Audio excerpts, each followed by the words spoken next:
بسم اللہ الرحمن الرحیم۔ حضرت سلطان بہو رحمۃ اللہ علیہ کے والد ماجد کا نام حضرت بازید محمد جبکہ والدہ ماجدہ کا نام حضرت بی بی راستی ہے۔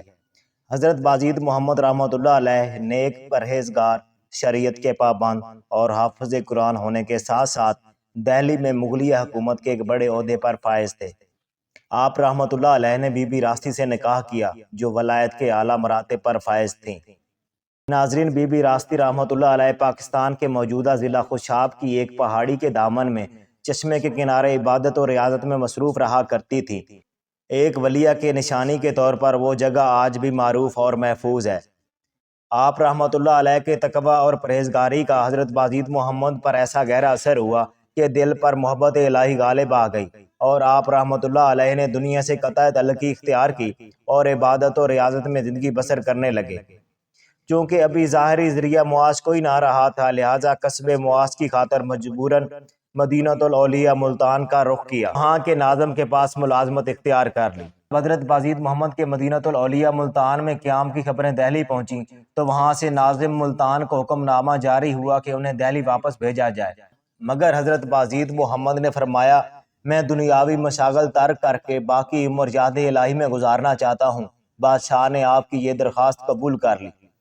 مشہور مغل بادشاہ شاہ جہان نے حضرت بازید محمد کو بہترین عسکری خدمات انجام دینے پر بطور انعام شور کوٹ کے گرد و نواح میں وسیع و عریض زمین دے رکھی تھی۔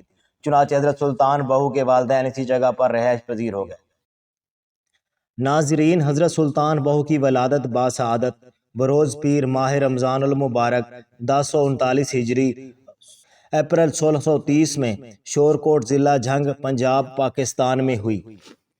حضرت سلطان بہو کی والدہ ماجدہ حضرت بی بی راستی کو حضرت سلطان بہو کی پیدائش سے پہلے ہی الہام ہو چکا تھا کہ ان کے شکم میں ایک ولی کامل پرورش پا رہا ہے۔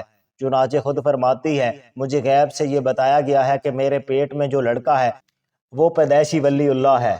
آپ رحمۃ اللہ علیہ ابھی کم سن ہی تھے کہ والد ماجد کا وصال ہو گیا۔ آپ رحمۃ اللہ علیہ کی ابتدائی تعلیم و تربیت آپ کی والدہ ماجدہ نے بحسن و باخوبی فرمائی۔ ناظرین، حضرت سلطان بہو کی شیر خواری کے دنوں میں جب رمضان المبارک آتا تو دن بھر والدہ ماجدہ کا دودھ نہ پیتے اور افطار کے وقت آپ دودھ پیا کرتے تھے۔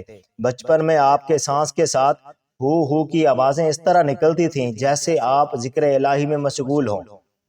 آپ نہ تو کھلونوں سے کھیلا کرتے اور نہ ہی بچوں کے دیگر مشاغل اختیار فرماتے۔ آپ رحمۃ اللہ علیہ نظریں جھکا کر چلا کرتے۔ اگر راہ چلتے کسی مسلمان پر نظر پڑ جاتی تو اس کے جسم پر لرزہ طاری ہو جاتا اور وہ بے اختیار پکار اٹھتا، واللہ یہ کوئی عام بچہ نہیں، اس کی آنکھوں میں عجیب روشنی ہے جو براہ راست دلوں کو متاثر کرتی ہے۔ اگر نظر کسی غیر مسلم پر پڑتی تو اس کی بگڑی سنور جاتی اور وہ اپنے آبائی باطل مذہب کو ترک کر دیتا اور کلمہ طیبہ پڑھ کر دائرہ اسلام میں داخل ہو جاتا۔ ناظرین، جب سلطان العارفین حضرت سلطان بہو رحمۃ اللہ علیہ کی نظر ولایت سے غیر مسلموں کے قبول اسلام کے واقعات کئی مرتبہ پیش آئے تو مقامی غیر مسلموں میں کھلبلی مچ گئی۔ چنانچہ وہ سب حضرت بازید محمد کی خدمت میں حاضر ہو کر آپ کے صاحبزادے حضرت سلطان بہو رحمۃ اللہ علیہ کی شکایت کرنے لگے۔ والد ماجد نے پوچھا، آخر میرے بچے کا قصور کیا ہے؟ یہ تو بہت چھوٹا ہے، کسی پر ہاتھ اٹھانے کے قابل بھی نہیں ہے۔ ایک شخص نے کہا، اگر ہاتھ اٹھا لیتا تو زیادہ اچھا تھا۔ والد ماجد نے حیران ہو کر پوچھا، پھر کیا گلہ ہے؟ ان کے سربراہ نے کہا، آپ کا بچہ ہم میں سے جس سے بھی نظر بھر کر دیکھ لیتا ہے وہ مسلمان ہو جاتا ہے۔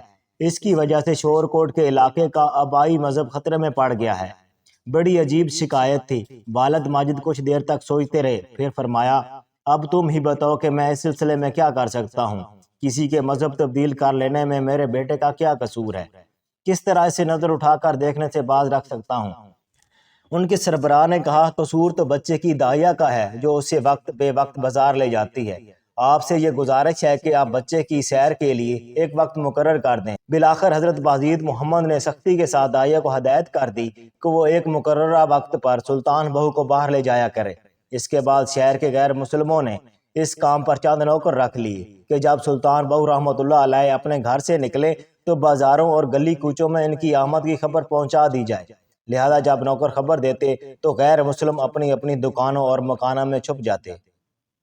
ناظرین، حضرت سلطان بہو رحمۃ اللہ علیہ فرماتے ہیں کہ بچپن میں ایک دن سڑک کے کنارے کھڑا تھا کہ ایک باروب صاحب عصمت نورانی صورت والے بزرگ گھوڑے پر تشریف لائے اور میرا ہاتھ پکڑ کر اپنے پیچھے بیٹھا لیا۔ میں نے ڈرتے اور کانپتے ہوئے پوچھا کہ آپ کون ہیں؟ ارشاد فرمایا علی بن ابی طالب ہوں۔ پھر میں نے عرض کیا مجھے کہاں لے جا رہے ہیں؟ فرمایا پیارے آقا حضرت محمد مصطفیٰ صلی اللہ علیہ وآلہ وسلم کے حکم سے تمہیں ان کی بارگاہ میں لے جا رہا ہوں۔ بارگاہ رسالت صلی اللہ علیہ وآلہ وسلم میں حاضری ہوئی تو وہاں حضرت سیدنا ابو بکر صدیق، حضرت سیدنا عمر فاروق اعظم اور حضرت سیدنا عثمان غنی بھی جلوہ فرما تھے۔ مجھے دیکھتے ہی نبیوں کے سلطان رحمت للعالمین صلی اللہ علیہ وآلہ وسلم نے اپنے دونوں دستے مبارک میری طرف بڑھائے اور ارشاد فرمایا میرے ہاتھ پکڑ لو۔ پھر دستے اقدس پر بیعت لی اور کلمہ کی تلقین فرمائی۔ میں نے کلمہ طیبہ پڑھا تو درجات و مقامات کا کوئی حجاب باقی نہ رہا۔ اس کے بعد حضرت سیدنا ابو بکر صدیق رضی اللہ تعالیٰ عنہ نے مجھ پر توجہ فرمائی۔ میرے وجود میں صدق و صفائی اور پاکیزگی پیدا ہو گئی۔ توجہ فرمانے کے بعد حضرت سیدنا ابو بکر صدیق رضی اللہ تعالیٰ عنہ اس مجلس سے رخصت ہو گئے۔ پھر حضرت سیدنا عمر فاروق رضی اللہ تعالیٰ عنہ نے میری طرف توجہ فرمائی، جس سے میرے وجود میں عدل و محاسبہ نفسی فکر مدینہ پیدا ہو گیا۔ پھر آپ رضی اللہ تعالیٰ عنہ بھی رخصت ہو گئے۔ ان کے بعد حضرت سیدنا عثمان غنی رضی اللہ تعالیٰ عنہ نے میری طرف توجہ فرمائی، جس سے میرے اندر حیا اور سخاوت کا نور پیدا ہو گیا۔ پھر وہ بھی اس نورانی مجلس سے رخصت ہو گئے۔ اس کے بعد حضرت سیدنا علی نے مجھ پر توجہ فرمائی تو میرا جسم علم، شجاعت اور حلم سے بھر گیا۔ پھر میرے آقا حضرت محمد مصطفیٰ صلی اللہ علیہ وآلہ وسلم نے میرا ہاتھ پکڑ کر خاتون جنت حضرت سیدنا فاطمہ زہرا رضی اللہ تعالیٰ عنہ کے پاس لے گئے تو آپ رضی اللہ تعالیٰ عنہ نے مجھ سے فرمایا تم میرے فرزند ہو۔ پھر میں نے حسنین کریمین رضی اللہ تعالیٰ عنہ کے قدمین شریفین کا بوسہ لیا اور ان کی غلامی کا پٹا اپنے گلے میں پہن لیا۔ سلطان بہو رحمۃ اللہ علیہ فرماتے ہیں میں نے جو کچھ بھی دیکھا اپنی ظاہری آنکھوں سے دیکھا۔